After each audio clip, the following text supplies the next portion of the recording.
मिशकात शरीफ सफ़ा नंबर 173 में आता है कि हज़रत सैयदना सलमान फ़ारसी रज़ी अल्लाह ताला अन्हु फरमाते हैं कि हज़ूर नबी करीम आका दो जहाँ सल्लल्लाहु अलैहि वसल्लम ने इरशाद मुबारक फ़रमाया कि जो कोई साहिब ईमान किसी ईमान वाले को रमज़ान मुबारक में इफ्तारी करवाएगा तो अल्लाह तबारक व ताला इस ईमान वाले को 3 अजर अता फ़रमाएगा। नंबर 1, उसके लिए उसके गुनाहों की बख्शिश होगी।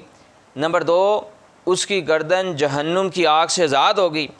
और नंबर 3, उसको रोज़ेदार की तरह सवाब मिलेगा। सहाबा रज़ी अल्लाह अन्हुम ने अर्ज़ किया या रसूलल्लाह सल्लल्लाहु अलैहि वसल्लम, हम में से हर कोई रोज़ा इफ़्तार करवाने की ताकत नहीं रखता, तो गरीबों, यतीमों और बेकसों के वाली सरकार कायनात अलैहिस्सलातु वस्सलाम ने फरमाया कि अल्लाह करीम ये सवाब उस ईमान वाले गरीब को भी अता फ़रमाएगा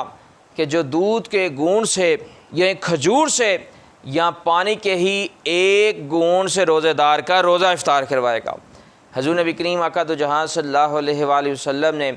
अपना नूरानी खिताब जारी रखते हुए इरशाद फरमाया कि जो कोई ईमान वाला किसी ईमान वाले को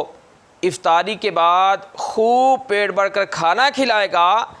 तो अल्लाह करीम उसको मेरे हौज़े कौसर से पानी पिलाएगा और ऐसा सैराब करेगा कि उसे कभी प्यास नहीं लगेगी, यहाँ तक कि वो जन्नत में दाखिल हो जाएगा।